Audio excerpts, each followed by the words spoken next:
In November 2025, a Chinese diplomat in Japan posted a threatening message aimed at Japan's prime minister. Beijing warned its citizens against travel to Japan, diplomatic protests followed, and China soon took its case to the United Nations.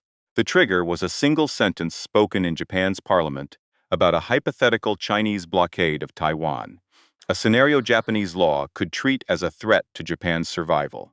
And when Beijing argued its case, it reached backward. Not to a document written this decade, not to a new treaty.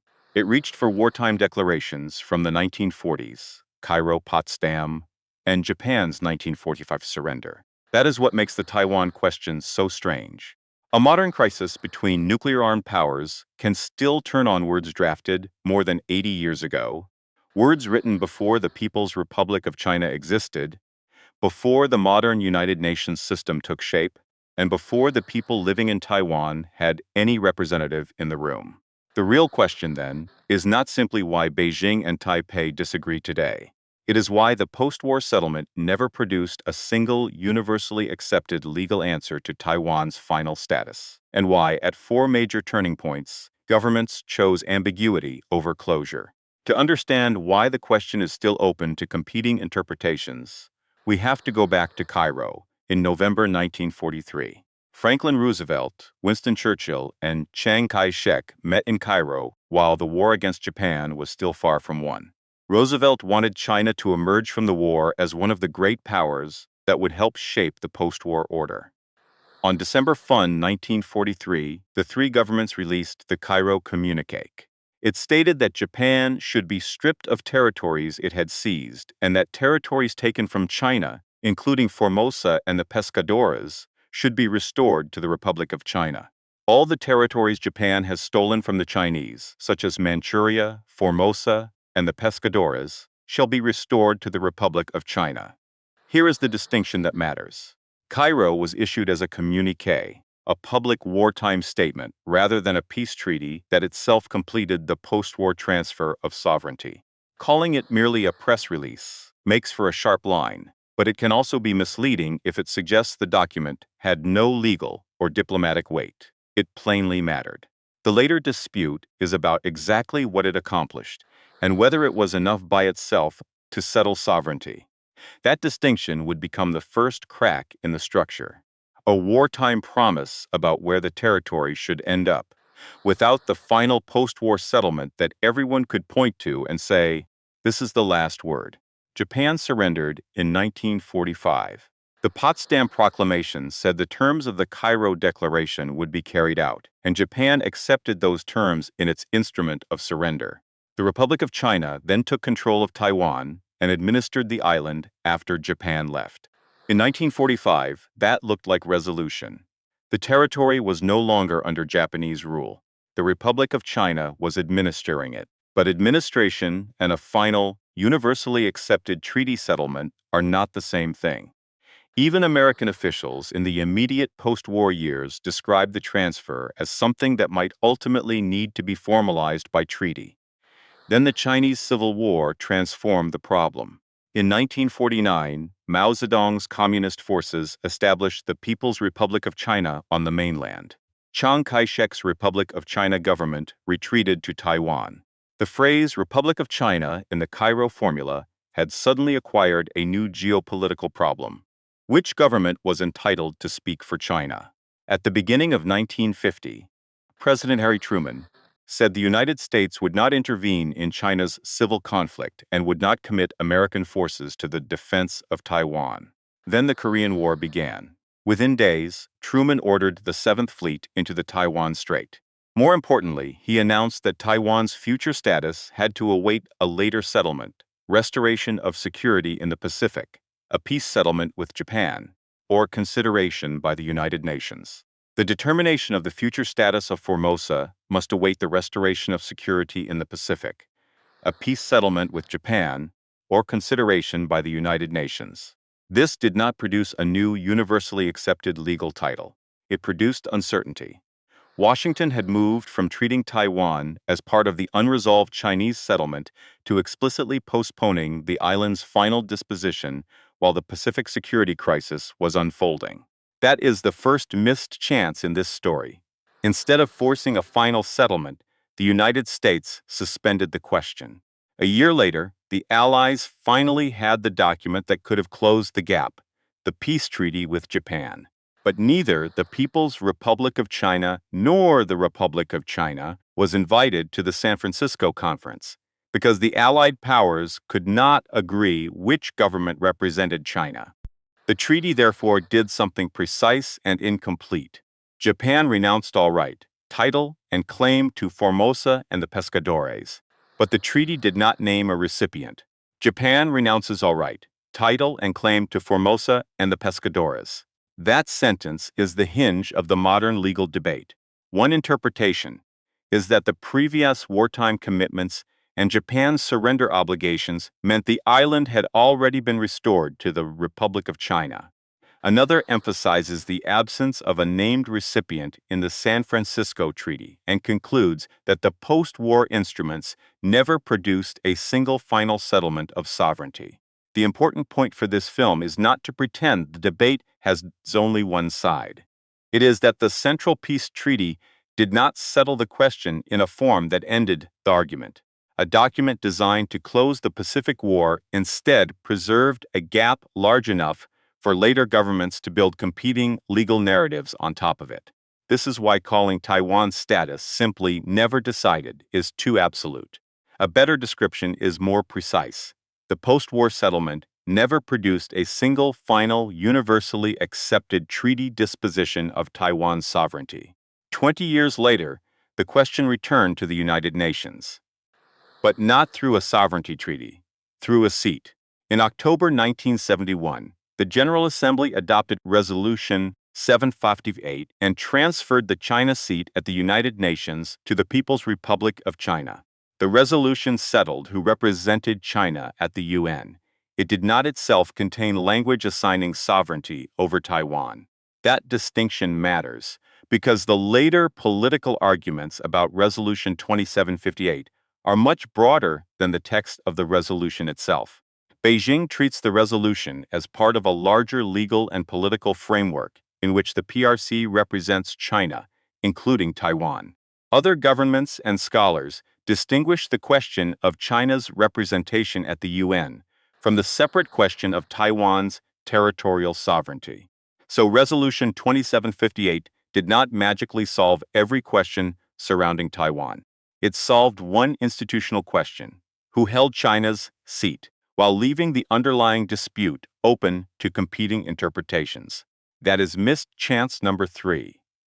A dispute that might have been narrowed through explicit settlement was instead resolved institutionally, while the sovereignty argument continued underneath it. 4 months after the UN vote, Richard Nixon went to Beijing. The result was the Shanghai Communiqué, one of the most carefully engineered exercises in diplomatic ambiguity of the 20th century. China stated its own position plainly. The People's Republic was the sole legal government of China, and Taiwan was part of China. The United States did something more careful. It said it acknowledged that Chinese on both sides of the Taiwan Strait maintain there is but one China and that Taiwan is part of China, and that the United States did not challenge that position.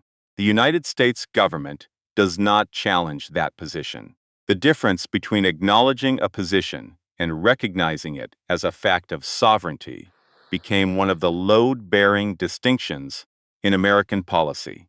Washington did not adopt Beijing's entire legal formulation. It also did not recognize Taiwan as an independent state. That was not an accidental typo. The ambiguity was the mechanism. It allowed Washington and Beijing to normalize relations without requiring them to agree on the ultimate status of Taiwan. In January 1979, the United States recognized the People's Republic of China as the government of China and ended diplomatic relations with Taipei. But Congress refused to let Taiwan disappear from American strategy.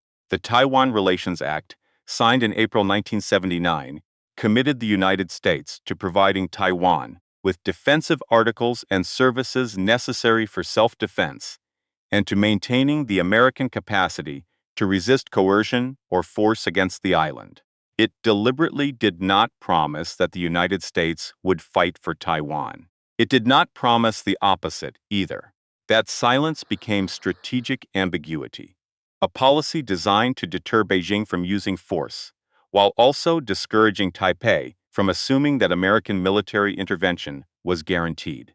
And here is the crucial point. The ambiguity was not a failure that American policymakers forgot to fix. It was a structure governments repeatedly chose because they judged explicit clarity to be more dangerous. Now return to Tokyo, November 7, 2025. Prime Minister Sanai Takaichi was asked about a hypothetical Chinese blockade of Taiwan. She said such a scenario could constitute a survival-threatening situation under Japan's security framework, language that could, depending on the circumstances, provide a legal basis for Japan to exercise collective self-defense alongside the United States. China reacted sharply. Diplomatic protests followed. Chinese state media attacked the remarks, and a Chinese consul general posted an inflammatory message directed at Takaichi. Beijing also warned its citizens against traveling to Japan. Most importantly for the historical argument of this film, China later took the dispute to the UN and invoked the same post-war documents that had sat at the center of the Taiwan question for 80 years. Cairo, Potsdam, the instrument of surrender. The argument had traveled from 1943 to 2025 without ever needing a new piece of paper to make it relevant again. There is, however, a crucial complication, and a serious documentary should say it out loud.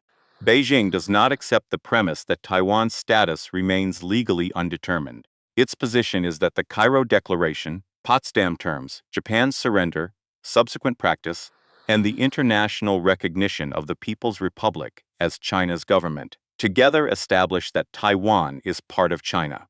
The Republic of China has its own historical and legal narrative, and scholars who argue for an undetermined status emphasize the absence of a named transferee in the San Francisco Treaty and the unresolved consequences of the Chinese Civil War.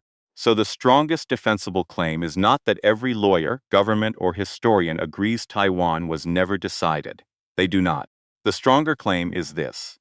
The post-war record never produced a single final settlement of Taiwan's sovereignty that all of the principal parties accepted as dispositive. That is why the same documents can still be deployed as weapons in a modern diplomatic crisis. Look at the architecture we inherited. Cairo said Taiwan should be restored to the Republic of China. Potsdam said the Cairo terms would be carried out. Japan surrendered on that basis. The Republic of China administered Taiwan. The Chinese Civil War split the governments that claimed to represent China. Truman postponed the final status question. San Francisco had Japan renounce its claim without naming a recipient.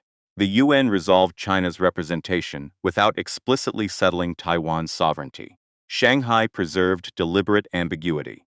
Washington then built that ambiguity into long-term policy. Every step made sense in its own moment. Cairo helped keep China in the war. Truman reacted to the Korean War. San Francisco avoided an impossible argument over who represented China. Shanghai opened the door to U.S.-China rapprochement. The Taiwan Relations Act kept Taiwan from being strategically abandoned. But a problem can be postponed so many times that postponement becomes the problem. 8 decades of borrowed time is still borrowed. Nobody has paid down the principal. And the bill for an unanswered question does not disappear, because governments agree year after year not to answer it. It keeps arriving in different forms: a treaty clause, a UN vote, a carefully chosen verb, a military law, a parliamentary hypothetical. This time, it arrived in Tokyo. And that is why the Taiwan question matters so much in 2025 and beyond. The danger is not that history suddenly returned. The danger is that history never actually left. The people who built the post-war ambiguity were trying to buy time, not create a permanent deadlock. But time has a way of changing the value of old compromises. Today, the governments standing on top of that ambiguity control nuclear arsenals, advanced militaries, and one of the world's most important semiconductor ecosystems. A sentence that once looked like diplomatic caution can now be interpreted as a red line. The question left hanging in Cairo was never made simple. It was carried forward, rewritten, narrowed, expanded, and strategically reinterpreted by every generation that followed. So when someone says the Taiwan question was already settled, the historical record asks a more uncomfortable question. Settled for whom, by which document, and accepted by whom? That is the story of Taiwan's unresolved status. Not a single moment when the world forgot to decide. A series of moments when the world decided that not deciding was safer. It worked for a very long time, until postponing it stopped being free.